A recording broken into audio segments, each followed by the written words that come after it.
Thanks to the Forum 6 Tamworth and Wagga Wagga and the Odeon 5 Orange. It's the Talking Flickster podcast with JT and Grant Lee. Oh, yes. Don't you just love a Friday? It's here. A what? Sorry, what was that? Friday, Mr. Lee. That's what the cool kids say, right? And the cool kids are going back to school on Monday. So, yeah. I'm just going to say I've never heard Friday. Friday? Oh, come on. Yeah, you know what? I'm a cool cat. Okay, Yeah, that's right, you know. Way too My cool kids for me. always say, Dad, you are so cool. You know what? And I'm you know what? gonna next time I see your kids, I'm gonna ask them if you are that cool. Well, you know what? I don't believe it. That was a lie. See? I know. I don't think that. No, I think it's totally the opposite. I just get, Dad, you're so lame. Anyway, That's what I get. but anyway, it's great to be here, end of the week, and this is where we get one of our Flicksters, so one of our listeners, to go along and see a movie and come on, review it and tell us all the great things about it. And this week, Mr. Lee, what are we doing? What are we doing this week? What's happening? Look, we're actually going to see and I hate to say it, a Timothy Chalamet movie called. You're a bit slow. I thought you would have had Chalamet there. Chalamet. That's it there. Thank you. Marty Supreme. Now, this is actually set in the 1950s, and it's all about a wannabe table tennis player. It is a comedy sport drama movie. Which has to be said. How many of those do we go and see a year? Not many, right? Yeah, and that's what I said a few weeks ago when we were talking on the podcast. I said, I've never really. I can't think of many that are that type of genre of movies. No. So it's a bit different, isn't it? Well, we don't know any others, do we, really? But I wonder if our Flickster does. We're going to hit our Flickster up and ask them whether they know one of those movies very soon. And you know what? We're taking up all their time with us waffling on. Yeah. So let's hit the trailer, and then we're going to introduce today's Talkin' Flickster to tell us all about Marty Supreme. I have a purpose. Okay. Let me ask you something. Do you make money at this little table tennis thing? Not yet. Do you have a job? No. Backhand! Backhand! Forehand! How do you live? Well, I live with the confidence if I believe in myself, the money will follow. And what do you plan to do if this whole dream of yours doesn't work That out? doesn't even enter my consciousness. Maybe it should.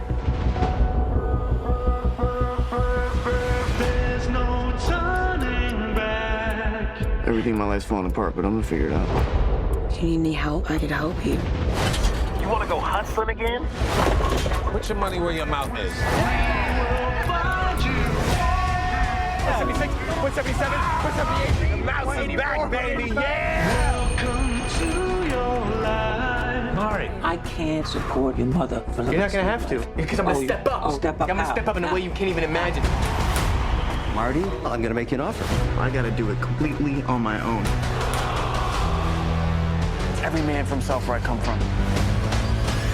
That's just how I grew up. Hey, what are you doing?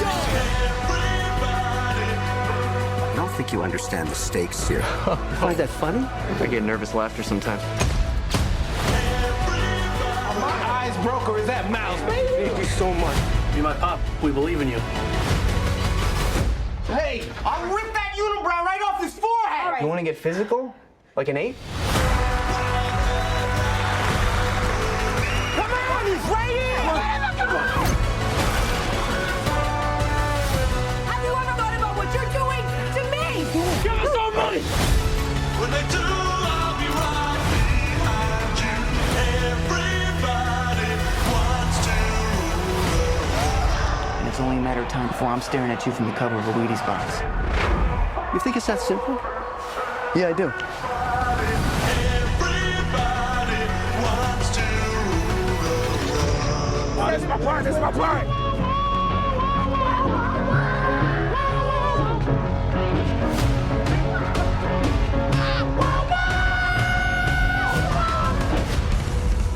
One of the strangest endings to a movie trailer I think we've had yet, but was catchy and I love it. Mr. Lee, do you want to introduce our Talkin' Flickster, please? I certainly will. We've had this Talking Flickster on once or twice before, and I'm so excited to have her back. Felicity, welcome back. Woo!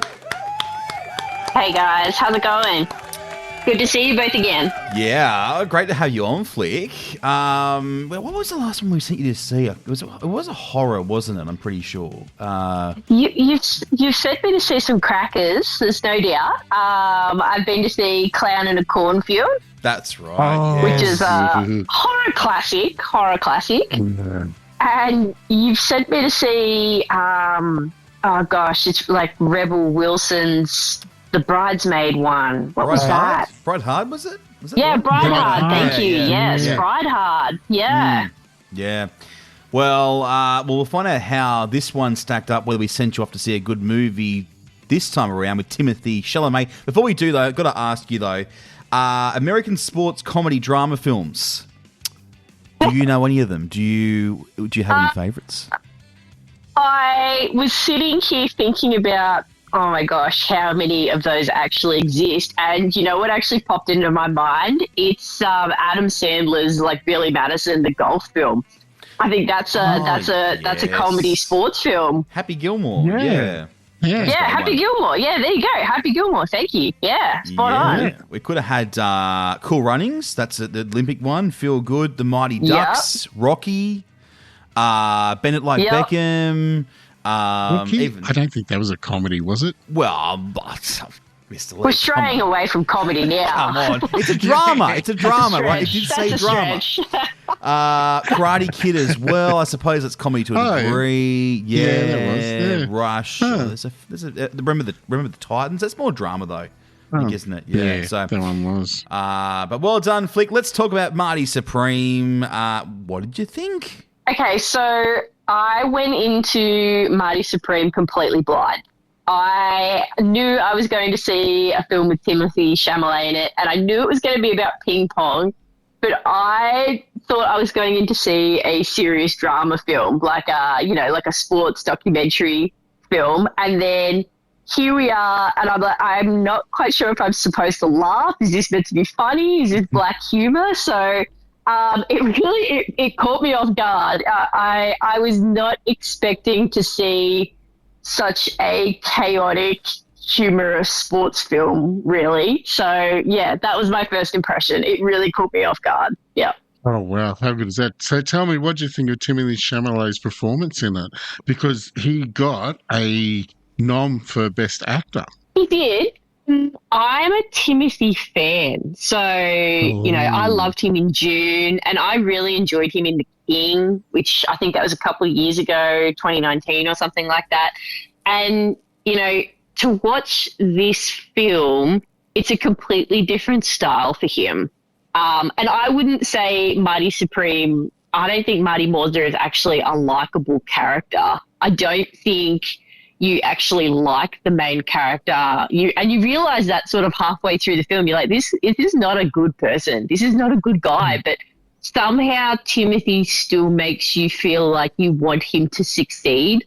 Like he makes you feel like this is worth it. The sacrifices and the people that I am taking advantage of here, this is worth it. So I suppose if you've got an actor who is somehow able to convince you that you want him to achieve his goals, but yet he's not actually a likable guy, that's a really hard thing for an actor to do. Like, I think that's pretty tricky. So I think, yes, he does deserve the nomination. Is he going to win? Oh, pretty tough competition, guys. Tough competition. Yeah. Well, he was up. He was a complete unknown, wasn't it? A complete unknown that he was up for the Oscar. Was last year. He didn't come away with any wins, though, did he? And that was.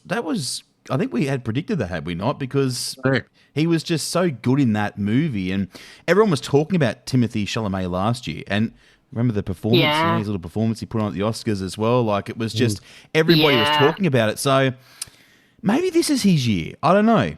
Maybe. I don't know. We'll see what happens. This is definitely an interesting view of him. I've never seen him do a character like this before. It was certainly odd. It was odd, yeah. So, but actors are supposed to have great range, and I suppose this is a great example of how far his range can go. So, which is good, and as you said, they do. And if you come out of the cinema going, "Wow, I didn't like that character," like you said, he's played the part right. That's what he was meant to do. And if you walked out and went, "Oh yeah, that was really good," and you're not saying, "Oh yeah, he was really funny, he was really good," but if he come out saying, "No, I didn't like him," that's perfect. Like, it took me a long time to understand that, and I go, "Oh, I don't like that character. I didn't." And I think about it, and you go, "Wow, they did the job, but they've done exactly what they were paid to do, was make them, you not like them." So they acted very, very well. He's a very self-centered individual in this film. Yeah, it's very difficult to, I found him difficult to like on a personal level for sure. Yeah. And how about the visual style and the cinematography? We talk about this every week because it's one of the big things that makes the film. Do you found that it enhanced the movie and the story? So the visual style of the movie, I found there was a really anxious, high energy about it. Like, it was really erratic. And after doing some reading about the director's really renowned for gritty, character-focused films, and I feel like this is exactly what we were expecting from a director like that. I think nothing about the film was ever relaxing or ever felt smooth and easy. Like, it was always abrasive, always, go, go, go, this high tension, high energy. It was kind of like, you felt like the film had ADHD, like it was just go, go, go, go. So, yeah, I think the cinematography and the grittiness that the director put into it really enhanced that high energy feel of it. Yeah. So is there any other actors that you thought was good? Because we had Gwyneth Paltrow in this one. We got Kevin O'Leary. We did. I haven't seen Gwyneth in anything for a while. So how were they? Which was really interesting. So Gwyneth played a character called Kay Stone, and Kay, I think it's really interesting that Gwyneth as a actress has grown up over the decades. We've seen her as a beautiful young woman. We've seen her in all these different roles as this, glamorous, young, beautiful actor. And in Marty Supreme, she played an older actor. She played a rich man's wife who was struggling with her failing acting career on Broadway, and she played the part perfectly. Like, she played an actress who was really miserable and desperate in the life that she had created around herself, and it was really believable. Like, you really felt for her. It felt really genuine what she was putting into the film. So I think Gwyneth was actually, I liked her more as a person than I did Marty, actually. I thought she was a more honest individual and likable person than Marty himself. So, yeah, I think Gwyneth really poured her heart and soul into this one. I thought she was great. And she has a bit of sexy time with Marty, I believe. Is that what happens? She does. Yeah, there you go. See, I know all the good parts, right? Mind you, though, there is a bit of an age difference, isn't there, between Gwyneth and Timothée Chalamet? There would have to be. I mean, surely. It's got to be. Well, Timothy's 30. I have no idea how old Gwyneth is, but yeah, there's definitely got to be. Gwen's getting on. I think Chinatown. They lean into that in the film too. Like, she's definitely the older woman in the film, and he's the young upstart, young man with all this confidence and bravado. So they really lean into that too. So it's good. She's 53, just for the record. So wow. Oh, there you go. Yeah, go Gwen. Get it, girl. Yeah. Can I ask Fran Drescher? She's in it as well. So Fran from The Nanny. What was she like? Was she in it much? Really? I didn't even put two and two together there. I had no idea Fran Drescher was in there. Wow. Yeah. She played Rebecca, Marty's mother. Oh, of course.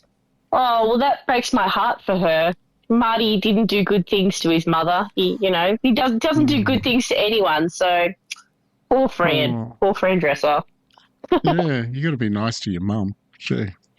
And do you reckon, Flick, that with this move we're going to see an increase in table tennis tables flying off the shelves? Because I can tell you now, it's very action-packed when it comes to table tennis. They take it very seriously. They do take it so seriously, and there's so much interest in the different kind of paddles and how the different techniques people use with the paddles. Am I personally going to rush out and buy a ping pong set? Probably not. But, I don't think it's going to be like the Australian Open where all of a sudden there's a huge jump in tennis rackets and tennis ball sales across Australia. I think Marty's probably, not as inspiring for people to pick up the ping pong bat, I don't think. Yeah. So you're thinking Best Picture probably won't get it? So, in my opinion, there's some pretty other interesting nominations in that particular category, right? And I really liked Marty Supreme. I really enjoyed it. It was entertaining, but I don't think Marty Supreme's a masterpiece. And it's entertaining, but it's not brilliant, So I think Best Picture usually goes to something that's really special. And if I had to look at the nominations that we've got this year, I think Sinners is going to be really hard to beat. Yeah, I think so. Yeah, I agree. I agree. And especially Marty Supreme's only got 9 noms, where, as I said before, Sinners has got 16 nominations. Yeah, so, huge amount of nominations, isn't it? But you watch, it'd be something like Hamlet or Frankenstein that takes out. It's always the dark horse, right? Something that comes out of nowhere. Yeah. Train Dreams or something. Or they'll pull out the wrong name and they'll say, such and such, Marty Supreme's one. Oh, no. Sorry, Sinners. They'll just make it up in the moment. You're right, yeah. Yeah. Too funny. So tell me, if it did win the Oscar for Best Picture, it won Best Supporting, it won Best Actor, it would be a steal from Sinners. And I know that Sinners think they're going to win it all. So it would be a big upset, big upset. So, it'll be interesting to see what happens. I think the category that they'd most likely be to take it out at the Oscars, I think, would possibly be Best Original Screenplay. I'm pretty sure you just couldn't write another ping pong movie with a random plot line as wild as this one. Like the screenplay and all the side quests. I've never seen a sports film with that many different side quests along the way to get to the end outcome. So the screenplay was definitely very original, I would have said. Oh, well, let's hope they get something out of the 9 nominations. Yeah, that's right.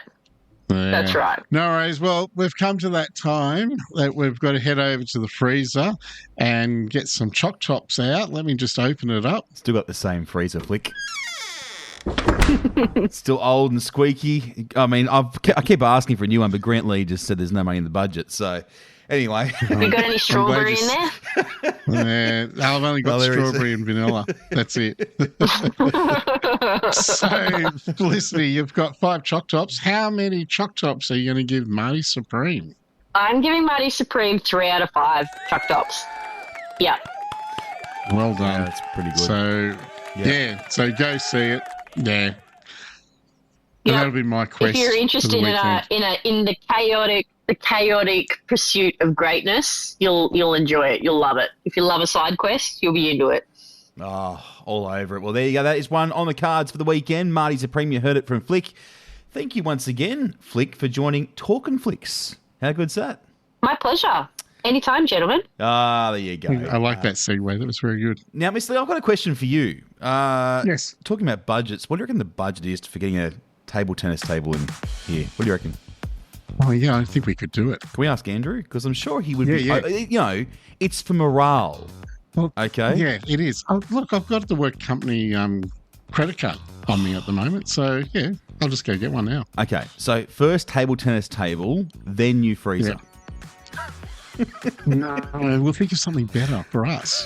Freezer, we need something else. We need the coffee machine. That's what I want. Exactly, a coffee machine. And you know what? When Andrew comes asking why you're spending all this money, you can think of an excuse, okay? So I will.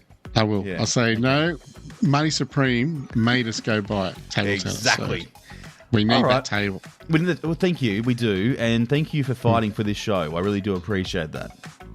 Anytime. Anytime. He might decide to cancel us. I don't know. But, you need to just keep that in mind. Just tread carefully. Yes. Okay, we're going to go now. It's the weekend. Here we are. It is. We've got the weekend free. So, yeah, looking forward to having a nice weekend off playing table tennis. Yes. You versus me. Okay? Best of 3. All right? Okay. Then we can go home. I think I know the rules. Okay, we'll see. I'm going to kick your ass. Have a good weekend, Mr. Lee, and we will we'll catch you next week on Thursday. Bye. Bye. Want to be our next Talking Flickster? Register now at 4of6.com.au or odeon5.com.au. Until next time, we'll see you at the movies.